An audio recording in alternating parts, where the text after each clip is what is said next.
Bhagavad Gita for the New Age, Art of Action, Episode 7, Anatomy of Action. To achieve success, we need to understand the components of action. Everyone responds to situations differently based on their nature or guna. If we understand this, it is easier to tweak our response and to achieve a better outcome. Chapter 18 of Gita has 25 verses on how different people behave and perform an action. This is physics and psychology. There are 5 factors or 5 P's that drive any action.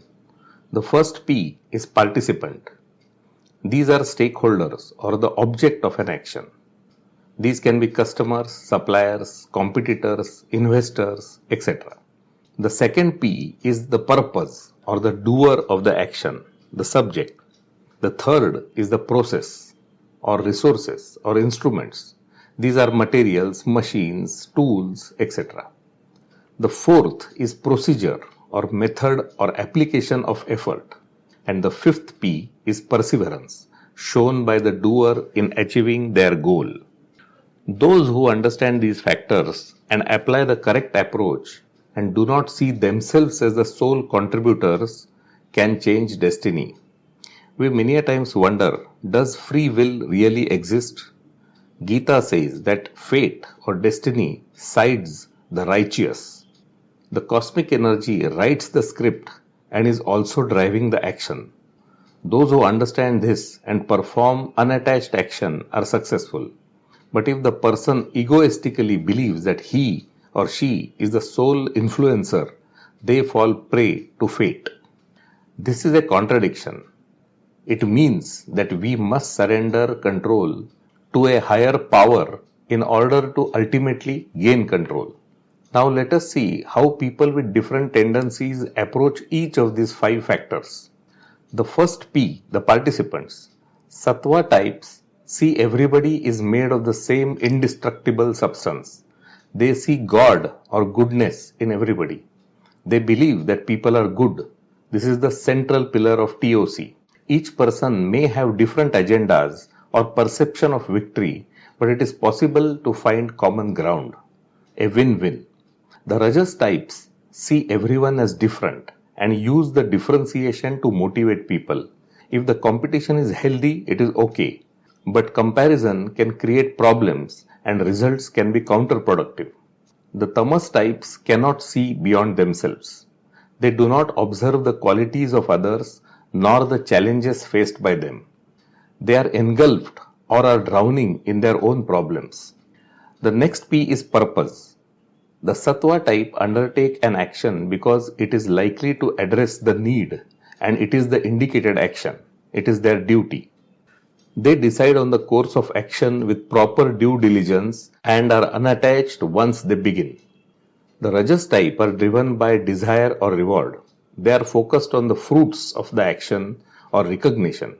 The Tamas type are impulsive and they act without evaluating risk or gain. If you feel you are being driven into action without allowing you time to think, then pause for a moment. Get into details. Elevate yourself to Rajas. Or even better, get to the real need, to the core, the Sattva. The third P is process. The Sattva type are patient and enthusiastic, equal towards success or failure. This type is driven by constructive restlessness but can maintain emotional balance. The Rajas focus on speed, profit and glory. Profit may lead to greed or bloated ego. Their decisions sway with joy or sorrow. The Tamas type are slow and half-hearted. They will procrastinate and find reasons to avoid action. The fourth P is procedure. The Sattva types know what is right and what is wrong. They know the difference between fear and fearlessness. The Rajas types see right and wrong as per their own convenience. And the Tamas type will justify everything even if they are wrong. They refuse to see the truth and believe that they failed due to other people. The fifth P is perseverance. Sattva type focuses their mind, breath and senses on completion. The Rajas type focus on getting credit. They persist for the fruits of action and desires. The tamas type are driven by fear. They do things to avoid sorrow or for not getting penalized. Now let us see how each type feel after performing the action. What is their experience? The sattva type spends a lot of efforts in gathering knowledge and understanding the course of action. Hence, they have a difficult start, but at the end they are very satisfied. The Rajas types have a lot of starting energy, flamboyant like James Bond. They start with a big bang. If they find that things are not going in the right direction, they will pump in more energy. They are desperate for success and paranoid of failure. There is a lot of stress, and in the end, everybody is exhausted. The tamas type have a false sense of achievement, and they go into denial mode when faced with failure. Now let us summarize how people deal with these 5 P's and what is their experience. The tamas type cannot see beyond themselves, and their actions are many times ad hoc. The process is slow and they are reactive, while they stay on the path out of fear, and the experience in the end is delusion. The Rajas type differentiate between various participants. Their purpose is to attain fruit or name for themselves. The process is driven by greed or ego, and the procedure is self-centered. They look at only themselves. They persist for profit and joy, and stress is the end result. And finally, the sattva type. All of us must try to elevate to this level, to this tendency. The sattva type treat all participants as one. They see supreme energy in all things.